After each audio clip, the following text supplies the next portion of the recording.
21절에서 22절 말씀. 자, 우리 같이 읽겠어요. 시작. 백성이 다 세례를 받을새 예수를 세례를 받으시고 기도하실 때에 하늘이 열리며 성령이 비둘기 같은 형체로 그 위에 강림하시더니 하늘로부터 소리가 나기를 너는 내 사랑하는 아들이라 내가 너를 기뻐하노라 하시니라.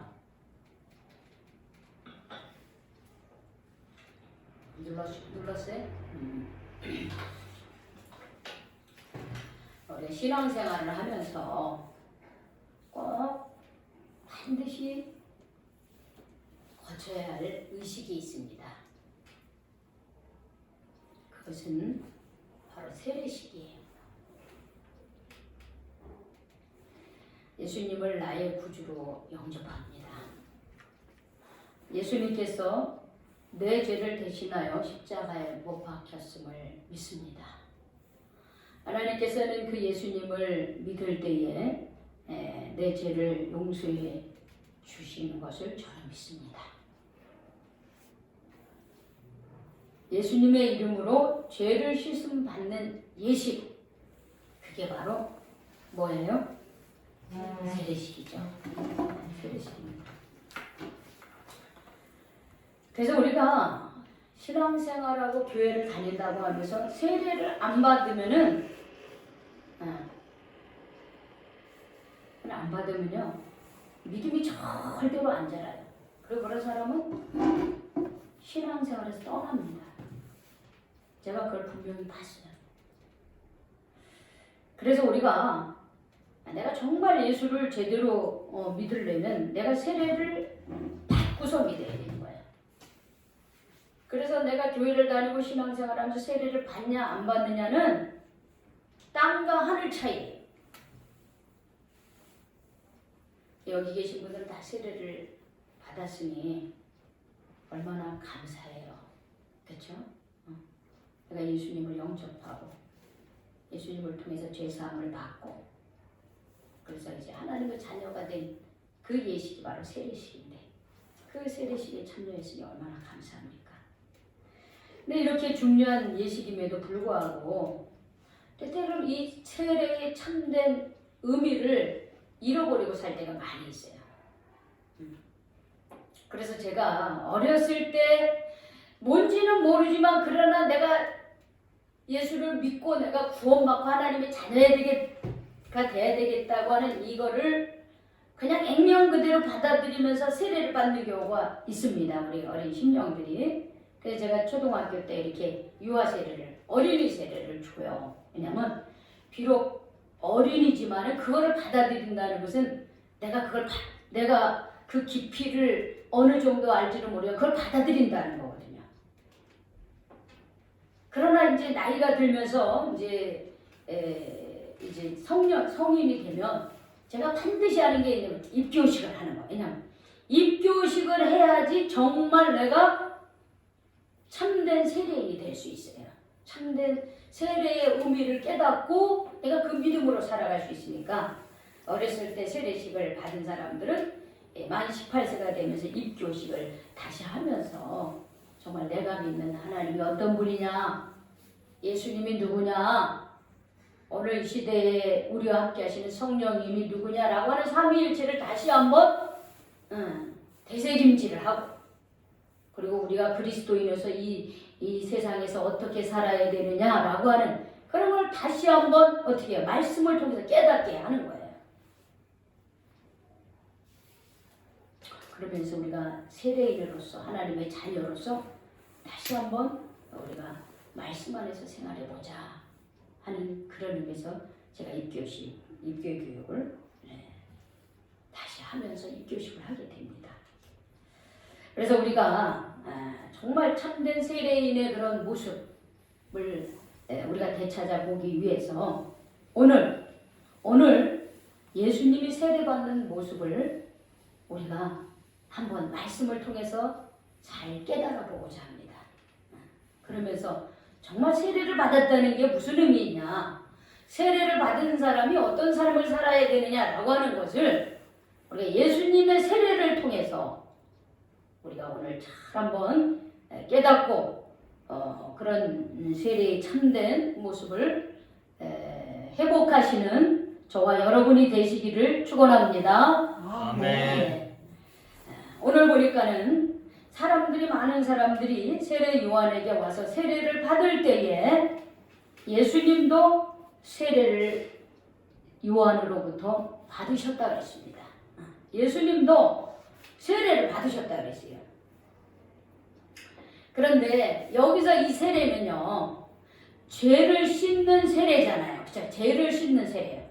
우리가 세례라고 하는 의미가 죄를 씻는다라고 하는 의미처럼 요한이 주는 세례도 마찬가지였어요. 죄를 씻는 세례였어요. 그런데 우리가 생각해보면 왜 예수님이 세례를 받으셨지? 하나님의 아들이신데? 이런 의문이 들잖아요. 그런데 예수님이 세례를 받은 이유가 있습니다. 그건 뭐냐면 예수님은 하나님의 아들이시기 때문에 죄를 짓지 않으셨습니다. 회개할 것이 있는 죄인이 아니었어요. 히브리서 4장 15절에 보면 예수님은 하나님의 아들로서 인간의 몸을 입고 오셨지만 죄인은 아니었다 이렇게 말씀하고 계십니다. 그런데 왜 죄인이 아닌 예수님이 왜 세례를 받으셨는가? 왜 죄를 씻는 세례를 받으셨는가? 이거는 뭐냐면 예수님께서 자신이 구원할 사람들과 같이 어떻게 동일시하려고 그렇게 한 거예요. 예수님 스스로는 죄인이 아니지만 수많은 사람들, 모든 사람들은 다 하나님 앞에서 죄인이잖아요. 그러니까 그런 죄인과 같아짐으로써 어떻게 해요? 이 세상에 있는 모든 죄 많은 사람들을 대신해서 일을 하시기 위해서 세례를 받으셨다는 거예요.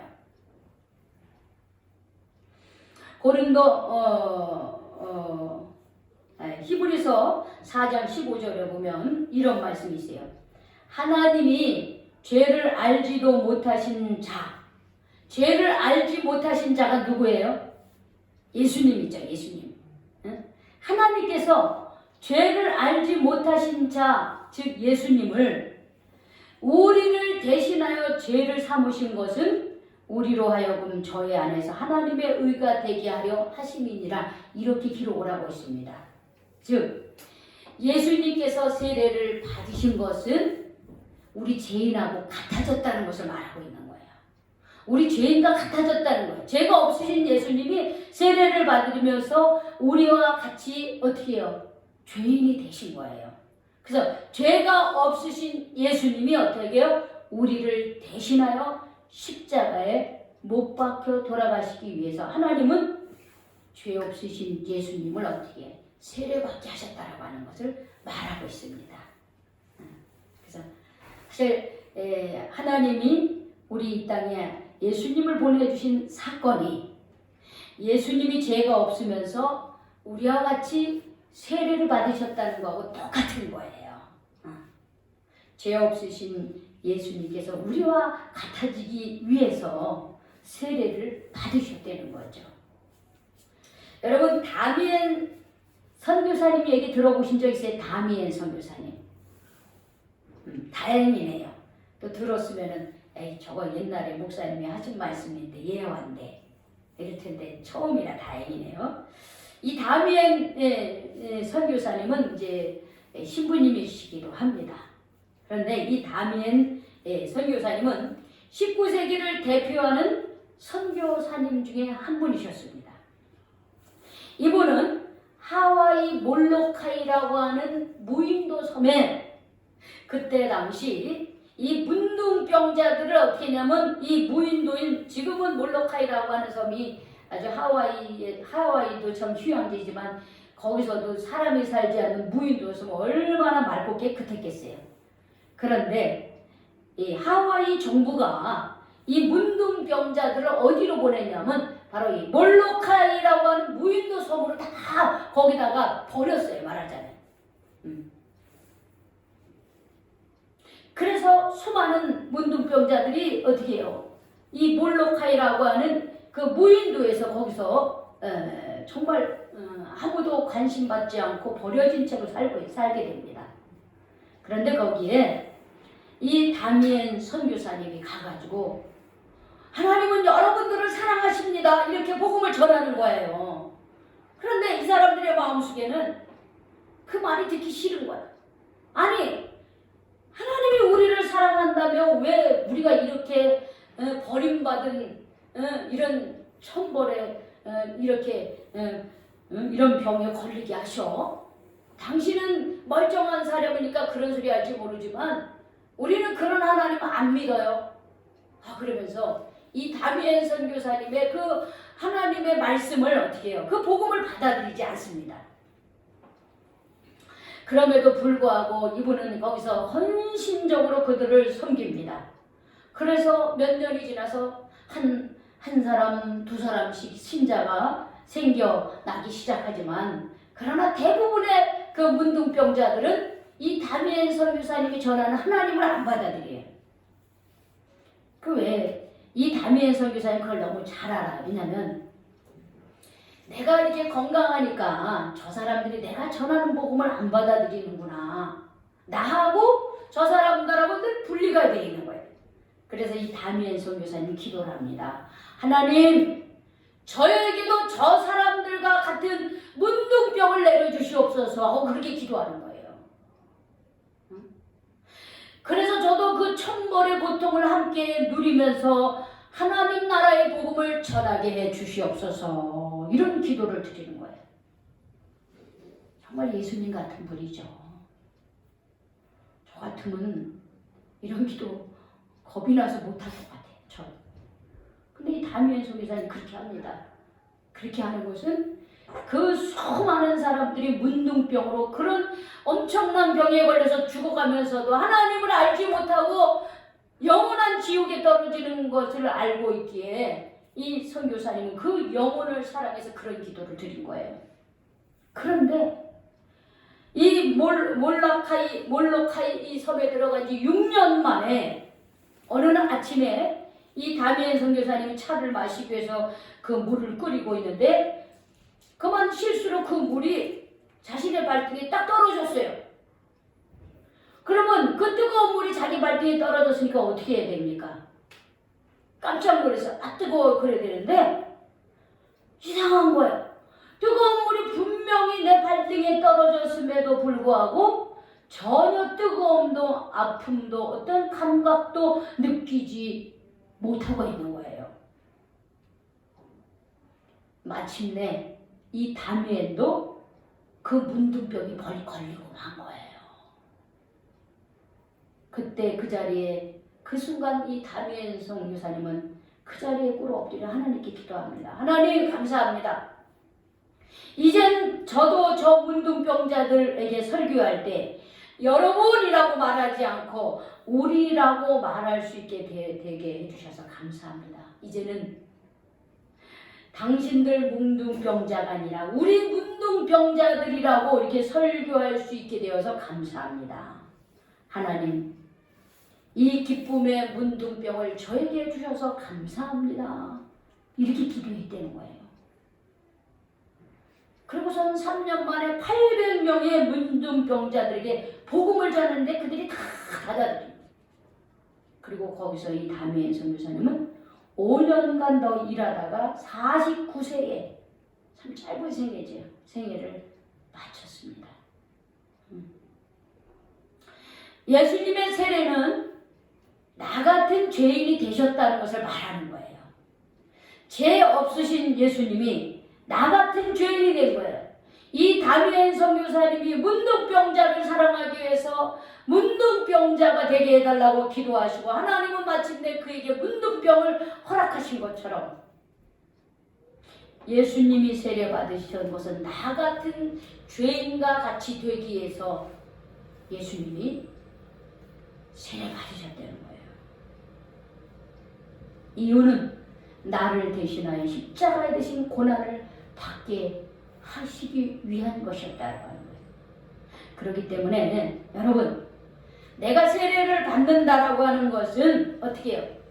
예수님이 죄 없으신 예수님이 죄를 씻음 받기 위해 세례받은 것처럼 나는 어떻게 해요? 예수님 때문에 죄 씻음을 받아요. 나는 내 죄 때문에 죄 씻음을 받고 예수님이 내 죄 때문에 십자가에 못 박혀 돌아가시기 때문에 우리가 세례를 받을 때는 어떻게 해요?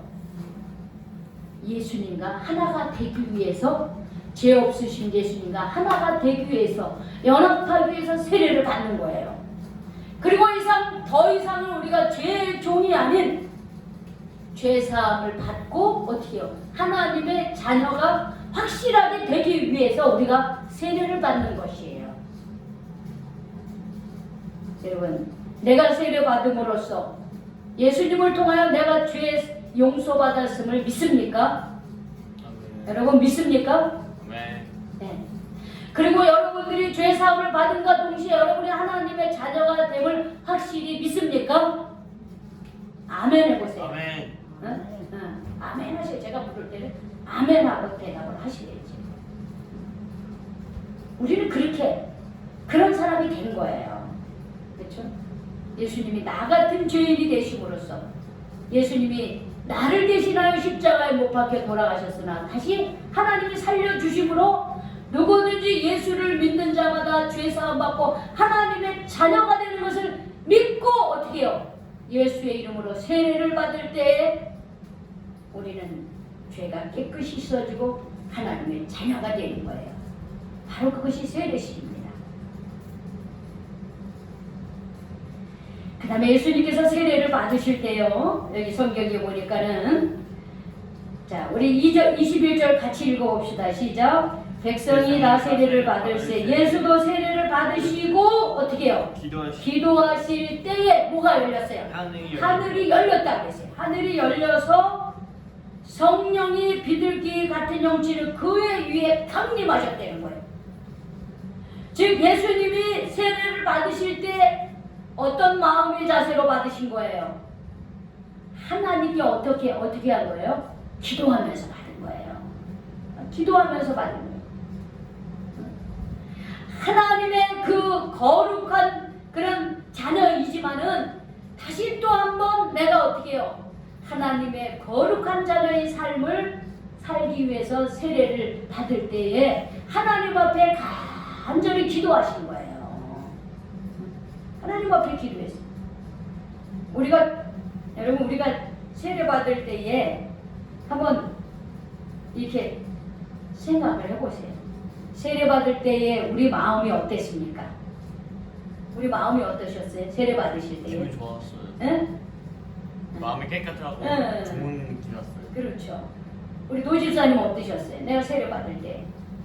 평안했어요. 네, 평안했죠. 그렇죠? 다 각자의 마음들이 있으실 거예요. 저는 중학교 3학년 때가 세례를 받은 것 같아요, 제가. 근데 우리가 보통 이제 세례 받을 때 성탄절에 받잖아요. 근데 이제 성탄절 전에 우리는 24일 날 뭐 하냐면 성탄절 2부 행사를 굉장히 크게 했습니다. 예전에는. 칸타타도 하고, 그리고 끝나고 나서는, 그 전에 학생들 막 뭐 선물 교환도 하고, 칸타타도 하고, 또 끝나고 나서 새벽송도 돌고 막 이래요. 그러니까 새벽송 돌면은 이제 3시, 4시, 5시면 끝나는 거예요.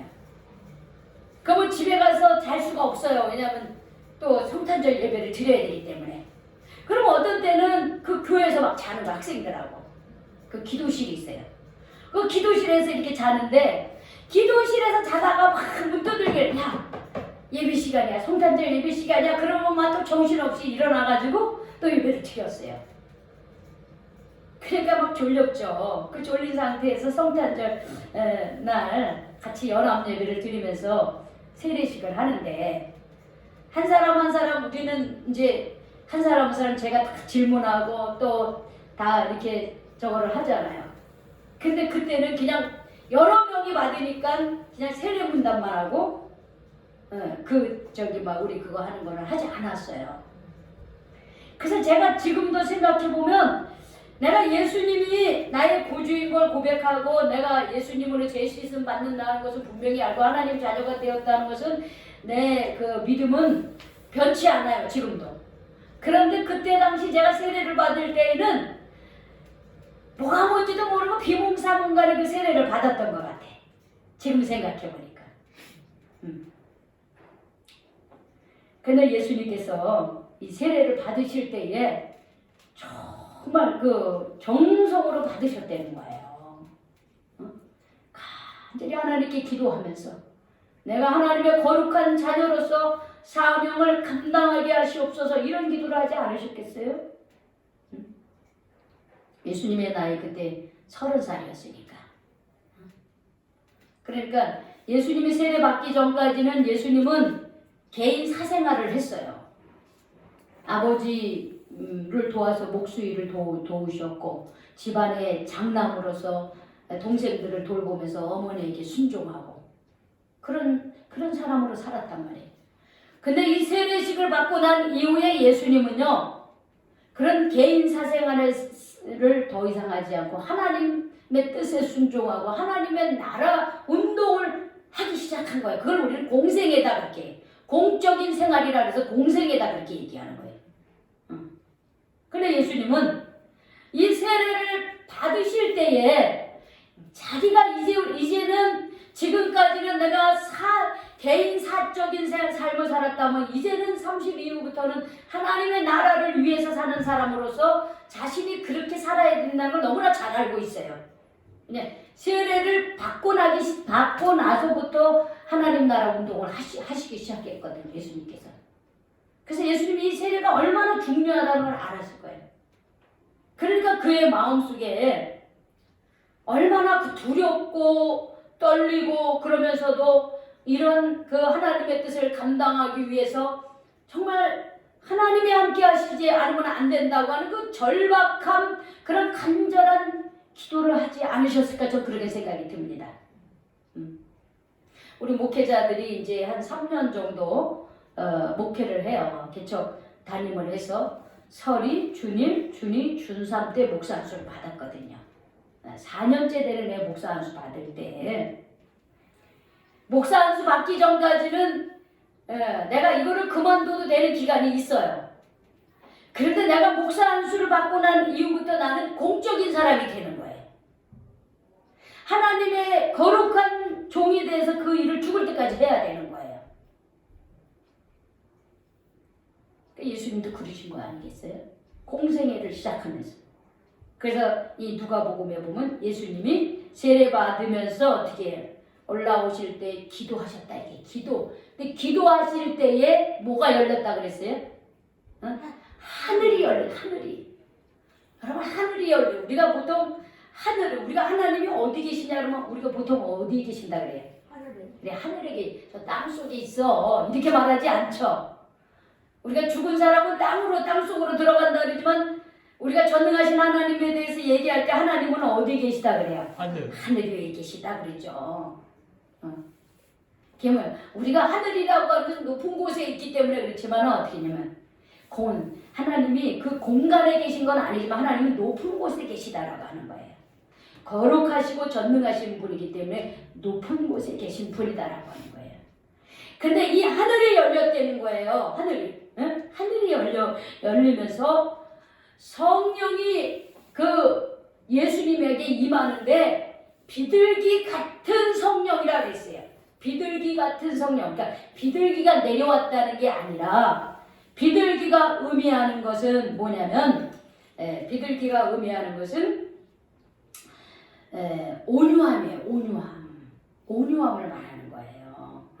그러니까 하나님의 거룩한 영이 예수님이 세례 받으면서 기도하실 때 하늘문이 열리면서 하나님의 거룩한 온유한 성령이 예수님에게 임했다는 것을 말하고 있는 거예요.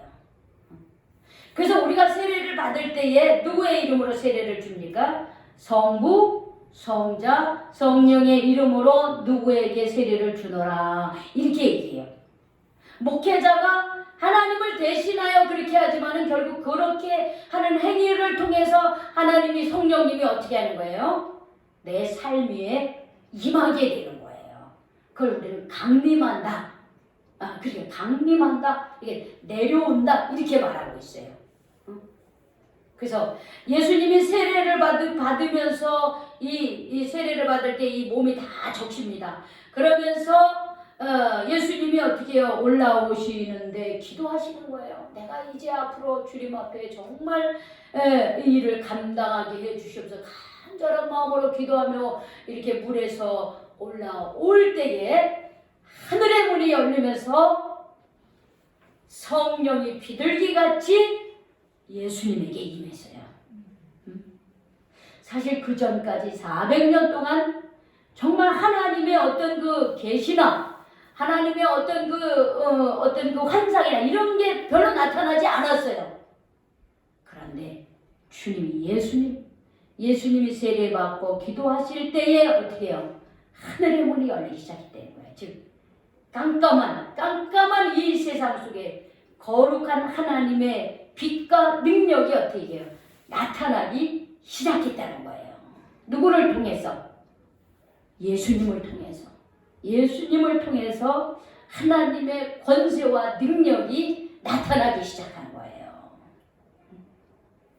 그러면서 하나님의 음성이 들립니다. 뭐라는 음성이 들리냐면 하늘로부터 소리가 나는데 따라합시다. 너는 내 사랑하는 아들이요. 너는 내 사랑하는 아들이요. 내가 너를 기뻐하노라. 내가 너를 기뻐하노라.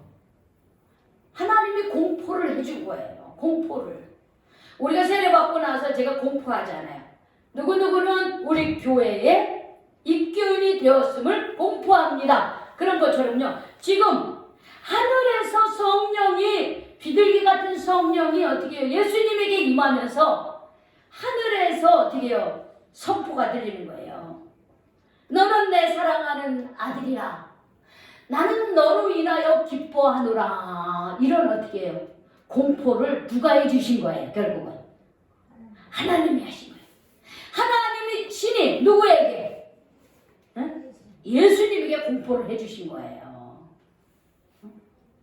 예수님에게 공포를 해주셔. 너는 내 사랑하는 아들이라. 내가 너를 기뻐하노라. 이렇게 공포를 받으신 거예요. 여러분, 예수님은 하나님의 사랑하는 독생자였습니다. 그리고 그런 3년간의 삶은 온통 어떻게 해요? 하나님께 영광 돌리는 일밖에 하지 않으셨어요. 우리가 계속 앞으로 그 예수님이 하신 일을 이제 계속 말씀을 나눌 텐데, 어둠 가운데 있던 사람들을 빛 가운데로 인도했어요. 아까 우리 조봉남 집사님이 빛과 어둠 가운데 우리가 살고 있다 이렇게 표현하셨어요. 맞아요. 우리는 빛과 어둠 가운데 살고 있습니다. 그래서 빛으로 인도해달라고. 맞아요. 우리가 빛과 어둠 사이에 이렇게 살고 있는데 우리가 빛으로 인도함을 받아야 돼. 그런데 예수님께서는 어둠 가운데 있던 사람들을 빛 가운데로 인도하셨어요. 구체적으로 병든 자를 고치시고 귀신 들린 자들을 어떻게 물리쳐 주시고 죽은 자를 살리시고 소외된 자 약자들의 친구가 되어주시고, 예수님은 어떻게 해요? 그런 정말 어둠 속에 있던 사람들을 빛으로 인도하시고 공동체에서 소외된 자들을 다시 공동체로 다시 회복시켜 주시고, 사람답지 못하게 살던 사람들을 다시 인간답게 살도록 그런 역할만 하신 거예요. 그렇게 도와주신 거예요. 그리고 마침내 어떻게 해요? 우리 온 인류의 죄를 대신하여 십자가에 못 박혀 죽기까지 어떻게 해요? 복종하셨어요. 죽기까지 복종하셨어요. 그런 예수님을 하나님 그냥 내버려 두시겠습니까? 마침내 어떻게 해요? 죽은 자 가운데서 3일만 다시 살아나게 부활하게 하신 거예요. 그래서 예수님의 삶은 정말 하나님 보시기에 너무나 참 이 예수님을 통해서 기뻐하셨고요. 너무나 이 예수님을 통해서 하나님은 위로를 받으신 거예요. 예수님의 이런 삶이 하나님을 기쁘게 하지 않을 수가 없었습니다. 여러분, 세상의 모든 자녀들은 부모들이 다 사랑합니다. 이상한 부모들도 있긴 있어요. 근데 그건 잘못된 부모고요. 대부분의 부모들은 자녀들을 사랑합니다. 그렇지만 이 세상의 모든 자녀들이 부모님의 마음을 기쁘게 해드리고 있습니까? 그렇게 못해요. 부모는 자녀를 위해서 모든 것을 다 내려놔요. 우리 며칠 전에 우리 원로 목사님이 주신 그 인도의 그 어느 깊숙한 산골에 그 아버지들이 자녀들을 어떻게 교육시키기 위해서 6일 동안 업고서 어떻게 해요? 그 얼음강을 건너는 거 그 영상 봤죠? 네. 그 영상 보면서 어떤 사람은 아버지가 없어서 대신에 할아버지가 그 손자를 업고서 그 얼음강을 건너는데 얼마나 끔찍해요. 부모의 사랑이라고 하는 것은 너무 끔찍한 거예요. 우리 자식들이 이해할 수 없는 정말 너무나 그 자기는 죽으면서까지 자식들을 살리기 위해서 그 모든 것을 그렇게 내놓는 게 부모의 마음이잖아요. 그런데 자녀들은 그 부모의 마음을 얼마나 잘 헤아려 드립니까? 보면은 부모를 못 따라가. 나중에 이제 자식이 커서 부모가 돼야 또 자식을 그렇게 기르는 거죠, 그렇죠? 그런데 부모의 마음을 기쁘게 해드릴 수 있는 방법은 뭐예요? 부모의 마음을 알고 그 마음에 순종하는 자녀가 부모의 마음을 기쁘게 해드리는 거잖아요.